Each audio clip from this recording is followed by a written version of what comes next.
Video like जरूर कर लीजिए और ऐसे वीडियो लगातार फ्री में पाने के लिए चैनल को तुरंत सब्सक्राइब कर लीजिए और बेल आइकन को जरूर टैप कर लीजिए ताकि आगे भी सारे वीडियो आपको मिलते रहे। यूट्यूब में फॉलो करते हैं तो प्लीज ये वाला फ्री टेलीग्राम चैनल जरूर ज्वाइन कर लीजिएगा। सारे नोटिफिकेशन सारे अपडेट यहीं पे आते हैं, ध्यान रखिए। नमस्कार साथियों, स्वागत है ऑनलाइन एग्जाम प्रिपरेशन पर which is the part of study for civil services. दोस्तों, भारतीय कृषि हम पढ़ रहे हैं यूपीपीएससी प्रीलिम्स के एग्जाम के लिए और इसमें हमने लास्ट वीडियो में गाय की नस्ल देखी थी और आज की वीडियो में हम देखेंगे भैंस की नस्ल। ये जो हमारा टॉपिक है भारतीय कृषि ऑलमोस्ट 70% हमारा हो चुका है, 30% बचा है, तो आपका 1 से 2 दिन में ये कंप्लीट हो जाएगा। उसके बाद हम नेक्स्ट किसी विषय की लिस्टिंग स्टार्ट करेंगे। तो आप जल्दी से कमेंट करके बताइए आपको किस सब्जेक्ट की लिस्टिंग पढ़नी है, किस सब्जेक्ट का क्विक रिविजन करना है। हमारा पॉलिटी का ऑलरेडी चल रहा है, आप नेक्स्ट कोई सब्जेक्ट बता सकते हैं। तो चलिए शुरुआत करते हैं आज के टॉपिक की। सबसे पहली नस्ल दी गई है मुर्रा। मुर्रा जो है ये भैंसों की सबसे महत्वपूर्ण नस्ल है जो कि रोहतक में, हिसार में, हरियाणा के सिंध में, पंजाब के नाभा में और पटियाला जिले में और इसके साथ ही दिल्ली के जो राज्य है, दिल्ली राज्य के दक्षिणी हिस्से में पाई जाती है।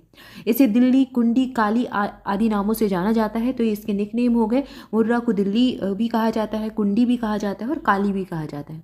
इसके बाद सुरती भैंस की नस्ल है। इसे दक्कनी, गुजराती, तलाबदा और नडियारी कहा जाता है और इस नस्ल का जो क्षेत्र है गुजरात का कैरा और बड़ौदा जिला है। अब आपसे क्या है, प्रश्न पूछा जाता है, जो यूपीपीएससी का पैटर्न है वो बता रही हूँ कि आपसे प्रश्न पूछा जाएगा निम्नलिखित में से कौन सी गाय की नस्ल नहीं है। तो उसमें आपको एक गाय की नस्ल दे देंगी, 2-3 आपको भैंस की दे देंगी या फिर किसी बकरी की दे देंगी। तो ये मिक्स करके देंगे, पूछेंगे। इसलिए आपको थोड़ा सा जैसे कि आपने एक टेबल बना लेनी है, उसमें लिख लेनी है गाय की नस्ल, दूसरी तरफ लिख लेनी है भैंस की नस्ल, तीसरी तरफ तीसरे जानवर की। जो मिलते जुलते हैं गाय, भैंस और बकरी, इनकी ही मिक्स करके देते हैं। तो ये आप या गाय और भैंस की तो आपको बिल्कुल अच्छे से टेबल बना के याद कर लेनी है। इसके बाद जाफराबादी है। जाफराबादी नस्ल निवास के क्षेत्र गुजरात के गिर के जंगल में, इसका जो निवास क्षेत्र है गुजरात के गिर जंगल, कच्छ में और जामनगर, मतलब गुजरात में ही है। और यह भैंस सबसे भारी भारतीय नस्ल है। भैंस की सबसे भारी भारतीय नस्ल कौन सी है? जाफराबादी। भदावरी कौन सी नस्ल है? भदावरी नस्ल का गृह क्षेत्र है उत्तर प्रदेश का आगरा और इटावा जिला, साथ ही मध्य प्रदेश के ग्वालियर जिले में भी होती है। तो यूपी में ये है भदावरी, याद रखना है। इसके बाद है नीली रावी, ये भी भैंस की नस्ल है और ये रावी नदी के आसपास इसका उत्पत्ति स्थल है। यह नस्ल पंजाब के फिरोजपुर जिले में, सतलुज घाटी में, अविभाजित भारत के साहिवाल यानी कि पाकिस्तान क्षेत्र में भी पाई जाती है। इसके बाद मेहसाना गुजरात और इससे सटे महाराष्ट्र क्षेत्र में, महाराष्ट्र के मेहसाणा में, सावरकंडा में और बानसकांडा में, इन सारे जिलों में ये पाई जाती है और ये एक दुधारू नस्ल होती है। इसके बाद नागपुरी नस्ल, इसका जो क्षेत्र है, ये जो नस्ल है ये महाराष्ट्र के नागपुर में, अकोला में और अमरावती ज़िले में है और इस नस्ल को एलिचपुरी और बरारी भी कहते हैं। ये इसके अन्य नाम हो गए। इसके बाद एक और नस्ल है टोडा। जो भैंस है ये दक्षिण भारत की नीलगिरी पहाड़ियों में एक प्राचीन जनजाति टोडा के नाम पर इसको रखा गया है और यह एक अर्धजंगली अर्धजंगली नस्ल है भैंस की। तो ये टोडा जनजाति के नाम पर इसका नाम पड़ा है और उसी क्षेत्र में पाई जाती है। इसके बाद अगला टॉपिक है हमारे फलों का सब्जियों में रंग और कड़वापन का कारण। जैसे कि टमाटर लाल होता है तो किस तत्व के कारण होता है? मिर्ची का जो तीखापन है वो किसके कारण होता है, ये हमको पढ़ना है। तो आंवले का कसैलापन, ठीक है, ये होता है टैनिन के कारण। बादाम में कड़वाहट जो होती है ये एमाइलेडिन के कारण होता है। पपीते का पीला रंग कैरिक्विजेंथिन के कारण होता है। मिर्च का तीखापन कैप्सेसिन के कारण होता है। तो ये पूछे जाते हैं इसलिए इनको थोड़ा सा देख लीजिए, थोड़े से ही है। खीरे की जो कड़वाहट है ये कुकुरबिटेसिन के कारण होती है। करेले की कड़वाहट मेमोर्डी कोसाइट के कारण होती है या फिर टेट्रासाइक्लिक ट्राइटरपाइन के कारण होती है। इसके बाद आलू का हरा रंग, आपने देखे होंगे आलू में कुछ साइड में हरा रंग हो जाता है तो ये सोलेनिन के कारण हो जाता है। इसके बाद प्याज का पीला रंग ये होता है क्वेरसिटीन के कारण। इसके बाद मिर्च का जो लाल रंग है ये कैप्सेनथिन के कारण होता है। तो ये मिर्च का तीखापन और लाल रंग दोनों में डिफरेंस है।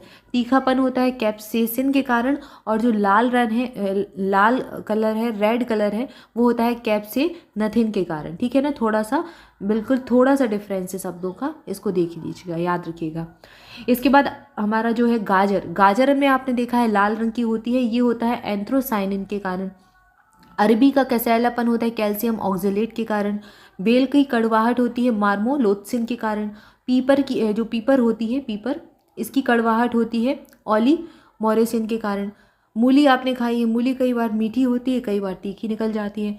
तो जो तीखापन है मूली का वो होता है आइसोसाइनेट की वजह से। लहसुन की गंध का प्रश्न पूछा है एग्जाम में, लहसुन की गंध, प्याज की गंध। तो ये जो लहसुन की गंध है उसका कारण है एलाइसिन या फिर डाई एलाइल डाइसल्फाइड इसको कहा जाता है। इसके बाद पीपर की गंध का कारण होता है ओलियोरेशिन।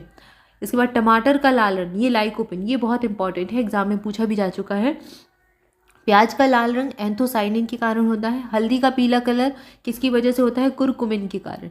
गाजर का नारंग, आपने गाजर लाल भी देखी होगी और नारंगी भी देखी होगी, कुछ ऑरेंज भी आती हैं। मतलब अभी सर्दियों में तो आपको लाल गाजर रेड कलर की बहुत मिलेगी और बाकी अदर सीजन में ऑरेंज गाजर भी आपको देखने को मिलती है। तो ये कैरोटीन की वजह से होता है। तिलहनों के तेल का पीला कलर, ये कैरोटीनाइज्ड के कारण होता है। लाइल आइसोथायोसाइनेट इसको कहते हैं।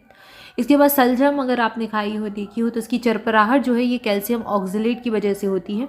गाजर का जो लाल रंग है ये एंथोसाइनिन, ये पहले पढ़ लिया। खेड़े की करवाहट कुकरविटेसिन से होती है, ये याद रखिएगा, इंपॉर्टेंट है। प्याज की जो गंध है वो होती है एलाइल प्रोपाइल डाइसल्फाइड की वजह से। सूरजमुखी के तेल का कसैलापन ऑक्सीडेशन के कारण होता है और चने की पत्ती की जो खटास है ऑक्जेलिक अम्ल की वजह से होती है।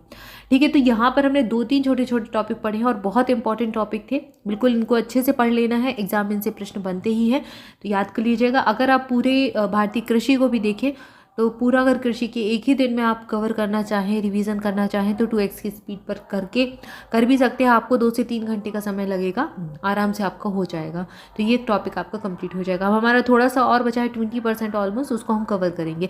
तो जुड़े रहें चैनल के साथ। इस वीडियो में इतना ही, मिलेगी नेक्स्ट वीडियो में। Thank you for watching this video को लाइक जरूर कर दे। Thank you so much.